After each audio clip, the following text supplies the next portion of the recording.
We are here in studio on Vintage Variety for our 1990s themed episode. We have some special guests with us playing a cover of Corduroy by Pearl Jam, a staple band of the 1990s. Here they are, Mnemonic Advice.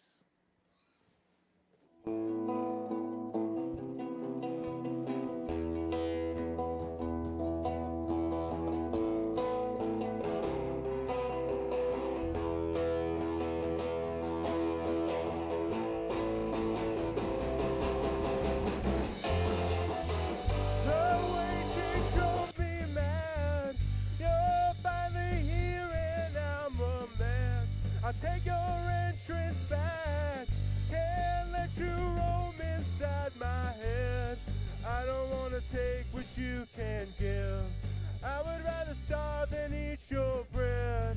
I would rather run but I can't walk.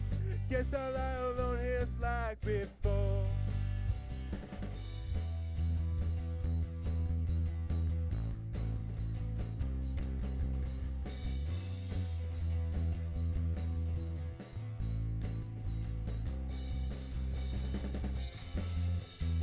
I'll take the vermin's path. Oh, and I must refuse your test. Push me and I will resist. This behavior's not unique. I don't want to hear from those who know. They can buy but can't put on my clothes. I don't want to live for them to walk. Would've never known me from before. I don't wanna be held in your debt. I'll pay it off in bloodlet, I'll be wed. I'm already cut up and half dead. I'll end up alone like I began.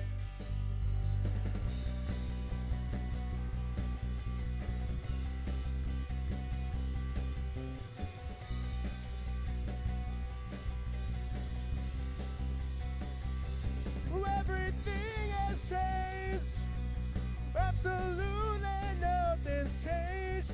Take my hand, not my picture. Spill my tincture. I don't wanna take what you can get. I would rather starve than eat your bread. All the things that others want for free. I can't buy what I want because it's free. I can't pay what I want because it's free. I can't buy what I want because it's supposed to be just fun. Oh, live and die and then be done. I figure I'll be damned. End up alone and be.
Welcome to Vintage Variety's 1990s themed show, a decade that saw great technological growth.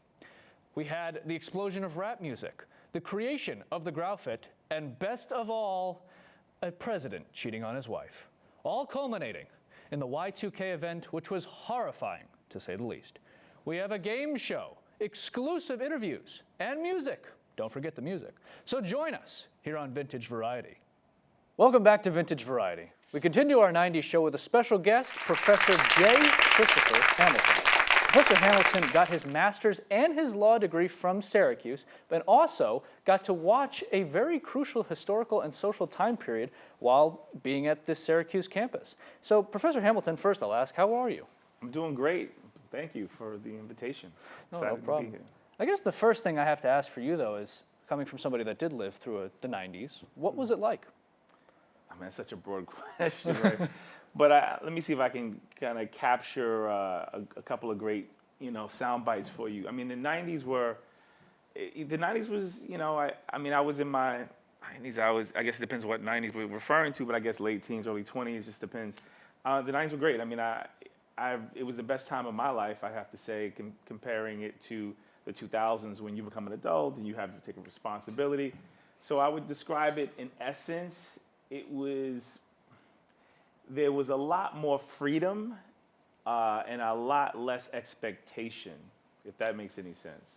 A lot less expectation, just coming from whether it was transitioning into college life, or is it just in general there was... Oh, okay. So, well, I was thinking of it more so just, the world we live in now, things have become so segmented and structured. I think, the generation you're a part of, there's so much more awareness of what you want to do, what opportunities exist for you. I mean, but, in the 90s, I feel like there was still this element of like the unknown, if that makes any sense. The 90s, the internet existed, but not in the way that it does now. Mm-hmm. So you couldn't quickly do a Google search and find the answer to the most esoteric question ever, or quickly find an old friend from elementary school. Like, those things didn't exist.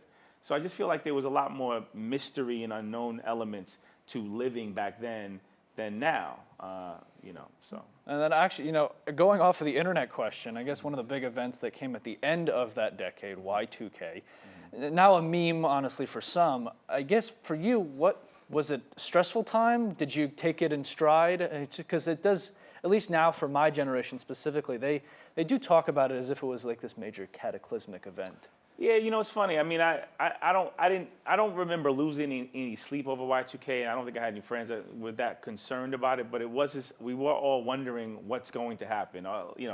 There was suggestion that all the lights would go out and power would go out, and we'd start from scratch again, like in the Stone Age. And so it was more. I remember it being more of like a fun conversation than a real anxiety. However, now being, I guess, a full-grown adult and a business person and all those other things.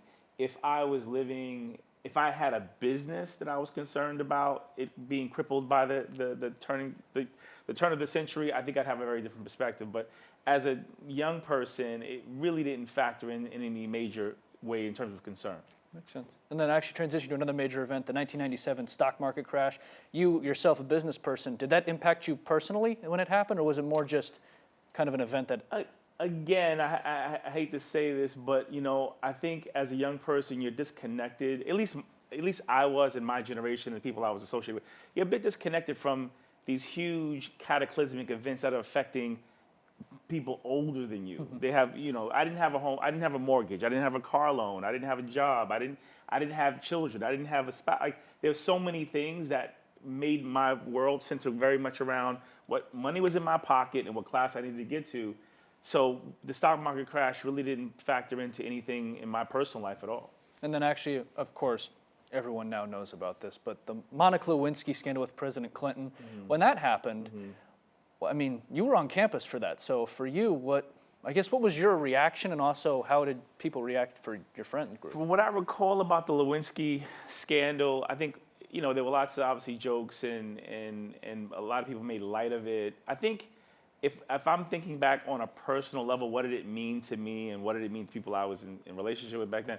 I think it was one of those moments where we realized that the president and people in the White House and people in power and influential people in the world are regular people that make mistakes and, achieve great things. I think it humanized all of those people for me in a way that it couldn't have. Obviously, you know, it was a big scandal. It was an embarrassment to our nation. It's all that stuff. But again, as a young person who doesn't realize the distinction between, you know, world leader and everyday guy, that gap closed really quickly. And I was like, oh wow, he's doing the kind of things that guys all want to do. You know what I mean? Like, so it was crazy like that, you know, as a teenager. No question. Now, actually, we do have photos of you from when you were in college. Yeah. So the one question I'll ask is the photos that were shown of you, I'm sure we'll get them up, and we do have them up right now. Yeah. What is the context of these photos? Yeah, I'm happy. Yes.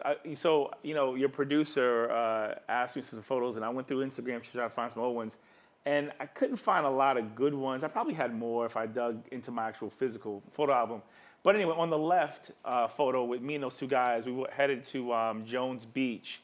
We were on like the A train, headed out to Jones Beach for a, it was like one of those big beach parties. Like it was the summer, I forget what summer it was, but we were definitely in the 90s. So we were just like, looking forward to just having a good time at the beach with like thousands of other, you know, college age students. And the photo on the right, I was at a nightclub in Brooklyn called Legends. It was on, people watching this probably don't even know of the street, but on Utica Avenue in Flatbush, Brooklyn.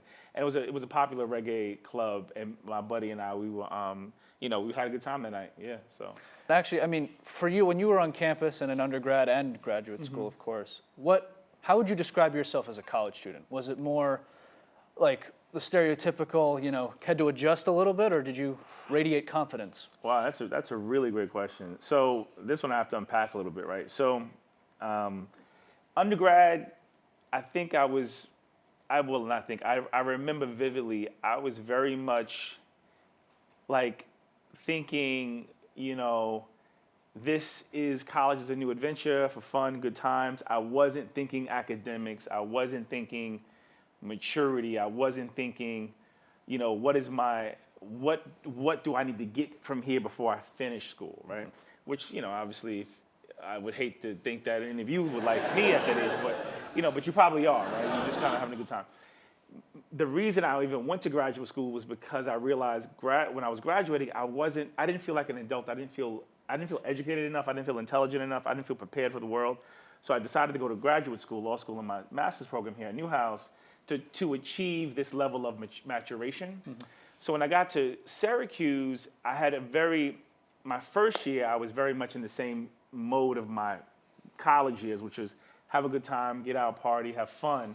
But by my second year at Syracuse, I definitely made a U-turn because that wasn't going to get me through law school. So I had to quickly, you know, come to terms with the expectations and then the reality of the world that I was in, which meant basically there was a huge responsibility in front of me, and I couldn't, quote unquote, just show up to class without studying for the exams, without notes. One of the things that I was not famous for, but my friends would always tease me. He was like, when I was in college, he'd be like, yo, he's like, yo, how are you graduating on time? I've never seen you with a book in my life. You know, I've never seen you, you know, barely in class. And I wouldn't carry books deliberately, and I would carry a sheet of paper to class. And I was able to, you know, I guess deliver on the level that they needed without having to invest a lot of time. However, when I got to graduate school, it was a whole nother level of challenge, both emotionally, physically, mentally, spiritually, and I really think it really transformed my life in the 3 years that I was here. And then the final question for this segment, and it's always the one I think is the more bold question. What was the most reckless decision you made in college? In college, I mean, there were obviously a lot, but the most reckless decision in college, oh man, there were a number of them, but I think if I can pinpoint something, it probably were things that happened in the summer in between college. Actually, now that I think about it, let's put it this way, because I wouldn't want to incriminate anyone or myself, right? So I would say there were times that I engaged in unlawful activity for the sake of, you know, the clout and the accoutrement that comes with that. I think French people know. And it was extremely, you know, dumb. And I thank God every day that I never got into any serious trouble. But basically, breaking the law without any regard for the outcome. That's what happened in college. Hey, you know what? I appreciate the honesty because we all had our reckless times. Yes. I mean, I vaguely remember my freshman year, so that's worth noting for everyone. Well, you know, let me give you this, because I mean, look, I'm just teasing. I can talk about this. So it's actually probably a great quote. One of the things that I did in college, so what I used to do was, I remember it was between winter and the winter recess. I was up at school saving some money, and I was like, I gotta make some money. So I was dating this girl, and I was like, you know, what would be a good way to make some extra money, right? So one of the ideas that I had was all of the college parties, you couldn't get alcohol, right? Mm-hmm. So I ended up driving around town, finding all the local breweries and getting them to sell me, you know, like beer, Heineken, Molson, all these different types of beers and stuff. And then I'd buy crates of beers, and then I packed them in me and my friends' backpacks, and sneak into the parties from the rear of the building. And then in the back, we would sell alcohol all night, and it was dumb. I mean, it was crazy because it was funny because there was obviously no alcohol served at the college party on campus. But when the party was over, the floor was littered with beer bottles from me and my guys selling, you know, Heinekens and Molsons and whatever else we had. So. Hey, you know, once a businessman, always a businessman. Exactly. It set me up for the future I have today, right? So. Oh yeah. Thank you, Professor Hamilton. But hold on, I'm currently getting a phone call from our man on the street. Thanks, Justin. With the end of the world happening tomorrow, I'm here to see people's opinions on the upcoming Y2K apocalypse. Hi. Hello. Why are you here? It's my job. How do you feel about the world ending tomorrow? I feel pretty good about it. Is your bunker prepared for tonight? Is my what? Your bunker prepared. Obviously. You're ready? Yeah. You have all your supplies? Yeah. You don't want to be with your family right now? Not until 2 weeks from now, so. But the world is ending tomorrow. Oh. Are you taking those supplies with you to your bunker? I don't need to be involved. Otto, how does the end of the world have you feeling? You know what's happening tomorrow. Of course. What's happening tomorrow? The best race in history. Yeah, I'm speechless too. Why are you working? I'm sorry? Why are you working? Because I'm broke. But the world's ending tomorrow, like, you don't need money. Then I have no idea. Honestly, yeah, I mean, why am I working? You're so right, this. I'm done, I quit.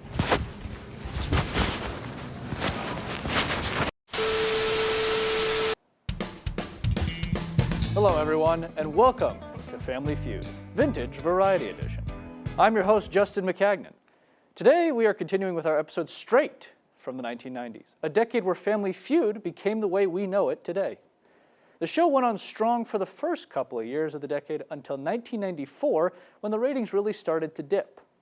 Ray Combs, who had been hosting since 1988, was replaced by Richard Dawson, who hosted what was thought to be the show's final season until 1995, when the show was taken off the air.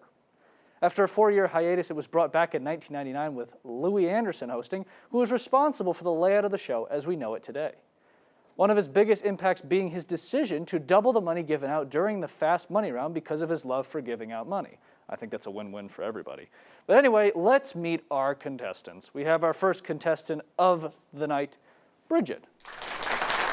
Bridget, who won our last show, as said, a silent but deadly contestant, similar to a fart, of course, came and swept the rug out of Cooper, who was the fellow contestant that she was going up against. It was a battle of Falk College at Syracuse against, of course, Newhouse Public School of Communication, and she came out on top. How did it feel to pull the rug out from under the contestant?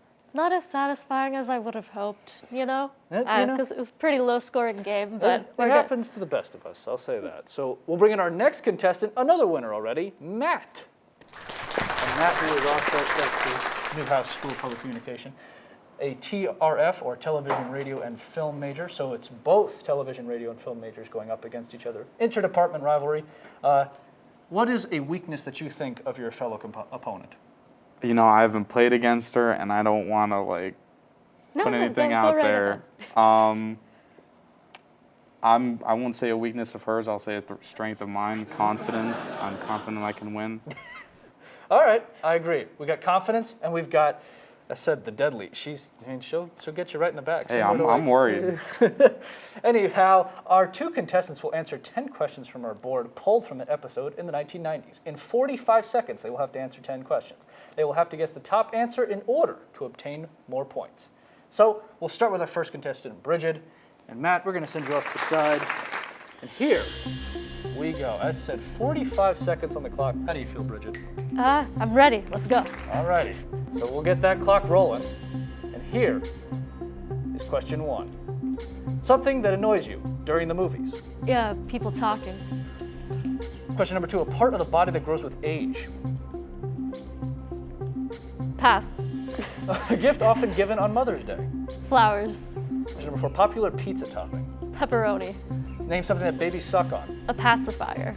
Name a reason a girlfriend might break up with her boyfriend. Cheating. Something you wish wasn't on your driver's license. Height. What keeps you warm on a cool night? A blanket. Something that makes exercise bearable. Music. Besides eating, name something people do with their mouths. Talk. All right, you got 8 seconds. Question number 2. A part of the body that grows with age. Man. 2 seconds.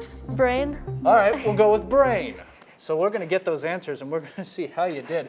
As said, you got, what was it, 3 right last time? 2. And 2, it was 2 right. But I said it came to a tiebreaker. So all around, it was a win-win for you anyway, because your opponent was unable to get more than 2. So regardless, still a tight scenario. So first question on that board, name something that annoys you when you're at the movies. You said talking, survey says. Correct. Okay, 1 for 1. Question number 2, a part of the body that grows with age. You said brain, survey says. Incorrect. Question number 3, a gift often given on Mother's Day. You said flowers, survey says. Correct. All right, 2 for 3. We're doing good. Popular pizza topping. You said pepperoni, survey says. Correct. Name something that babies suck on. You said a pacifier, survey says. Correct. I think this is the best we've had so far. Question number 6. A reason a girlfriend might break up with her boyfriend. You said cheating. Survey says. Correct. Okay. Something you wish wasn't on your license. You said height. Survey says. Incorrect. Well, that's still a win for you. Out of all the questions, you had 4 straight correct in a row, so pretty solid. What keeps you warm on a cool night? You said a blanket. Survey says. Correct. Something that makes exercise bearable, you said music. Survey says. Correct again. Besides eating, name something people do with their mouths. You said talk. Survey says. Correct. Oh, wow. As said, I believe that is the best we've had so far. 8 out of 10 for Bridget. And we're going to bring our next contestant on. Well, I mean, I have to say, though, 8 out of 10, that's pretty solid no matter what you. There's no way to beat around it. So. Go me. What do you think of Matt now? That's the real question. I'm less threatened. Less threat. Oof. All right. Subtle words, but I said deadly. So we're going to bring our next contestant, Matt. We'll send you over to the side there, Bridget. Matt, 10, 80%. I said that is the best we've had on the show so far. Are you a little intimidated? A little bit, yeah. I'm kind of worried. Well, it's okay. It's all right. You got those 10 questions. So for all you know, you could have 9 out of 10 or possibly 10 out of 10. Or we could go to a tiebreaker, and the tiebreaker always is exciting no matter what scenario you're in. So let's get that board up. As said, you have 45 seconds to answer those questions. The first question, something that annoys you during the movie. Talking. A part of the body that grows with age.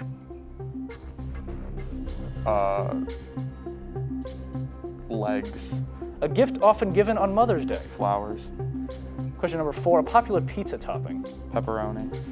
Name something that babies suck on. Bottle. Name a reason a girlfriend might break up with her boyfriend. Cheating. Something you wish was not on your driver's license. My height. What keeps you warm on a cool night? Blanket. Something that makes exercise bearable. 10 seconds left. Eating food. Besides eating, name something people do with their mouths. Kiss. All right, so we got them all down. 10 questions. We're going to bring Bridget back over here. Move you over. And here is where it comes down to the wire. As said, 8 out of 10 for Bridget. She really stuck the nail in the coffin on that one. So all around stressful, but it's going to be, I think it's going to be an exciting one because, as said, the judges, as well as the surveys, have been pretty ruthless. They've also been some people's best friends in these scenarios. So let's see what we get. The first question, something that annoys you during the movies. You said talking. Survey says correct. The correct answer, the highest top point answer was talking. So good job on both of you. A part of the body that grows with age. You said legs. Survey says incorrect. Okay, we're getting stressed a little bit here. A gift given on Mother's Day. You said flowers. Survey says correct. The top answer was flowers, so good job on both of you. And for number 2, it was stomach. Who'd have thought? But of course, everybody gets a little bit bigger when they get older. Question number 4, a popular pizza topping. You said pepperoni. Survey says correct. The top answer was pepperoni, so good job for both of you. Now, question number 5, name something that babies suck on. You said a bottle. Survey says incorrect. Okay. Now it's crash time. I can see the sweat coming down in his face. I'm sweating too, but that's for different reasons.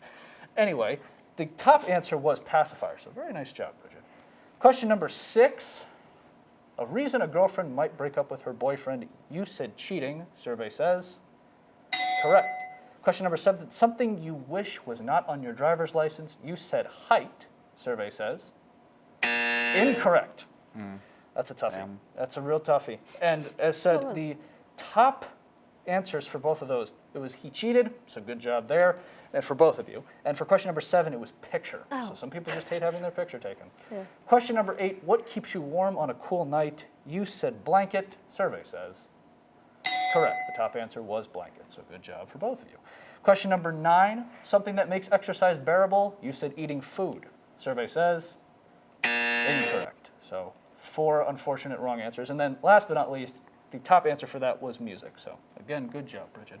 Damn. Question number 7, besides eating, name something that people do with their mouths. You said kiss. Survey says incorrect. So 5 out of 10. The winner is Bridget. No tiebreaker today. Bridget, as said, both of you are winners. You won both of them. I mean, you've already won. You get to shout at your roommate the whole time that you beat him in something.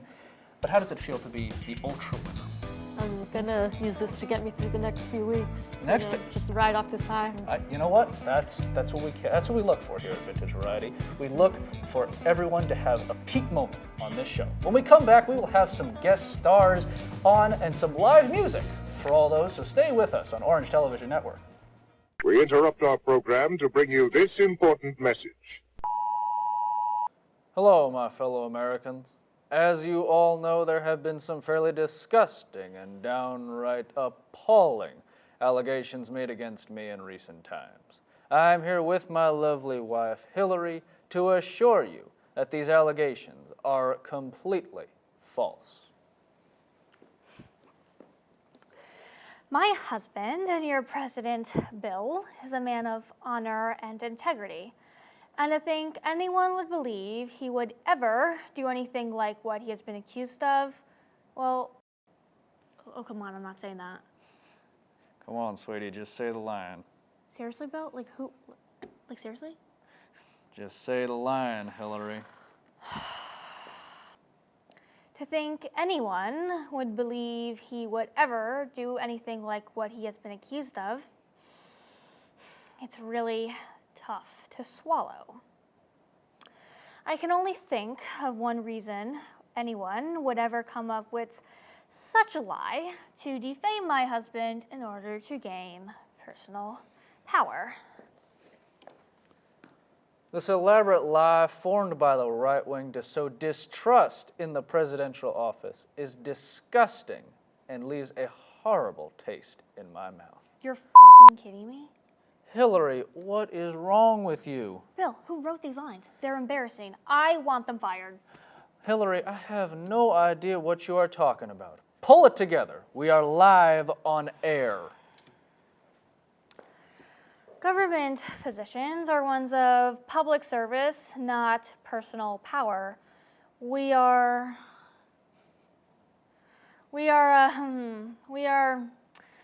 on our knees asking you, congresspeople and senators, to make the right choice in service of America. Do what you know is right and in the best interest of the people you represent. Do not suck up to party or No, donate. I'm f***ing done with this. Who wrote these lines? I want them fired. Hillary, what are you going on about? These are professionally and expertly written. No, blow me, Bill.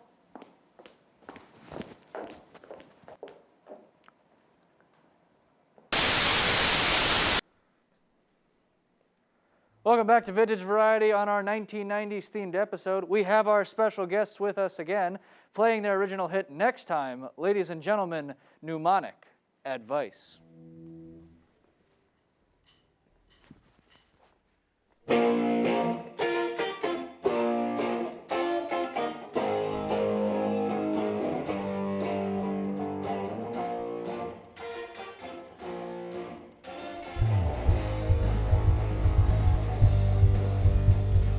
Next time, and there will be a next time. I'm not gonna argue, 'cause I don't even trust you. I wouldn't even know you if I wasn't forced to. Four walls on the outside, no window to burst through.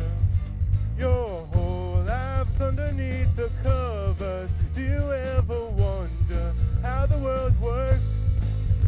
I hate myself and I admit it. Look outside the box here. Some things you can't ignore.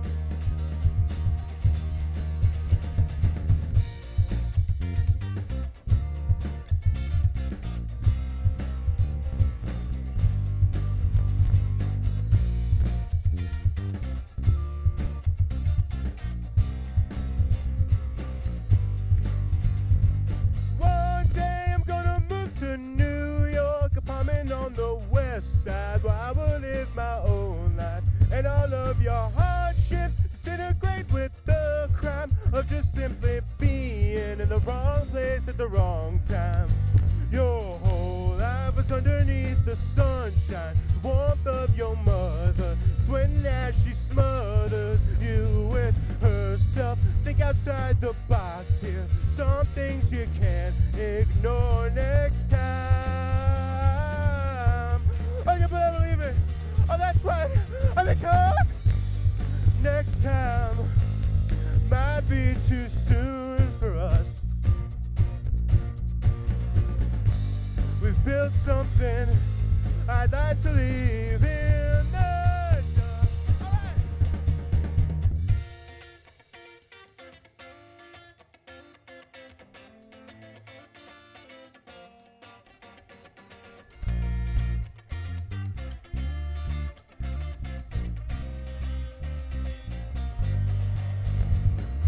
Whole life is underneath the spotlight. Do you ever wonder what the world is? Do you hate yourself? Come on, admit it. Step outside your box here. Some things you can't ignore. So ends tonight's Vintage Variety 1990s theme show. We hope you enjoyed it. We sure did. From our staff, crew, producers, directors, you name it, we said it. We hope you enjoy the rest of the week, and we'll see you on the flip side.